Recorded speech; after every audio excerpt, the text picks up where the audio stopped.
चले भाई, सोमवार की सुबह एक नए हफ्ते की शुरुआत और सारा बाजार, तमाम मार्केट पार्टिसिपेंट्स कुछ एक्शन का कर रहे हैं इंतजार। ऐसा मैं क्यों कह रहा हूं? एक्शन बेसिकली इसीलिए क्योंकि अदरवाइज एकदम पस्त रेंज में, दायरे में फंसा हुआ आपको भारतीय बाजार नजर आएगा। इनफैक्ट लास्ट वीक के मार्केट्स का परफॉर्मेंस आपकी स्क्रीन पर रख देता हूं। वो देखिए, हाईज और लोज डेली, और उसके सामने मैंने रख दिया है रेंज। लाइए वो ग्रिड प्लीज क्विकली स्क्रीन पे, तो आपको समझ में आएगा। इन जैसे जैसे दरअसल हफ्ता प्रोग्रेस करा, इनफैक्ट वो दायरा और सिमटता चला गया। वो देखिए आपकी स्क्रीन पे, ये हाल था पिछले पूरे हफ्ते की, हाई और लो की रेंज और उसके बीच में वो सिमटता हुआ हालात। वो बजट, वो एफओएमसी की मीट, वो क्रेडिट पॉलिसी जैसे बड़े इवेंट्स के बाद वो वॉलेटिलिटी काफी हद तक सबसाइड होती हुई नजर आ रही है। इनफैक्ट एक काम करिएगा, इंडिया विक्स स्क्रीन पे रखिएगा।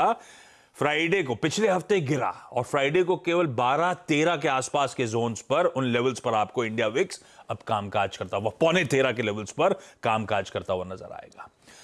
अच्छा, इस हफ्ते रिजल्ट सीजन, इस हफ्ते वो अदानी ग्रुप रिलेटेड स्टॉक्स, वो सब रडार पे रहेंगे। लेकिन जो शायद नीडल को मूव कर सकते हैं, वो दो इंपॉर्टेंट इवेंट जो हैं, उसमें एक तो हमारा सीपीआई इन्फ्लेशन का नंबर आज आना है 5:30 बजे, पर उससे ज्यादा, क्योंकि अब सब ग्लोबल क्यूज पे हम फोकस ज्यादा कर रहे हैं, कल यूएस की इन्फ्लेशन रिपोर्ट आएगी, उनका इन्फ्लेशन प्रिंट आएगा। जॉब्स रिपोर्ट बहुत तगड़ी आ गई थी।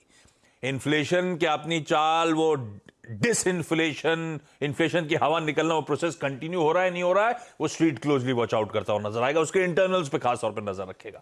अदरवाइज इससे कोई ज्यादा इंपॉर्टेंट इवेंट्स है नहीं इस हफ्ते हमारे सामने। तो देखते हैं, इस दायरे में जो सिमट गया है भारतीय बाजार, उससे बाहर निकलता है नहीं। खैर, ग्लोबली मूड कैसा है? नीरज जी बगल में बैठे हैं, आप इनसे चर्चा होनी है, और वीरू बताएंगे कैसे मार्केट्स को अप्रोच करना है निफ्टी बैंक को। हफ्ते भर बाद वापसी, कैसी रही छुट्टियां भैया? छुट्टियां बहुत ही शानदार, मौसम बेहतरीन और खाने पीने की बहुत अच्छी सुविधा। नहीं तो फिर इससे समझ में नहीं आया। तो फिर मतलब हम लोग कल वैलेंटाइंस डे मना रहे हैं कि काऊ हक डे? उसमें एक बहुत अच्छा जोक चल रहा है कि काऊ हक डे में काऊ मेरे को दीजिए पहले आप एक, और काऊ अगर मुझे सींग मारेगी तो मुझे इंश्योरेंस भी दीजिए, या फिर बिना सींग वाली काऊ दीजिए। ये वीरू देख रहे हो वीरू, जवाब नहीं आया।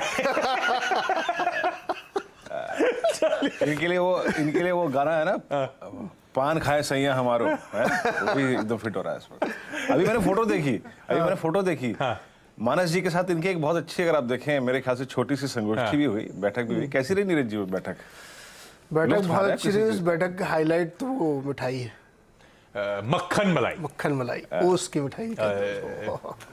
चलिए, मजा आ गया। वो तो देख के मजा आ रहा था। खैर, SGX निफ्टी कह रहा हम 1/4% के दबाव के साथ आज हफ्ते की शुरुआत करेंगे। थोड़ा सा पस्त पड़ेंगे। फ्राइडे को भी 1/4% की दबाव के साथ क्लोज हुए थे, तो थोड़ा वही सुस्ती है।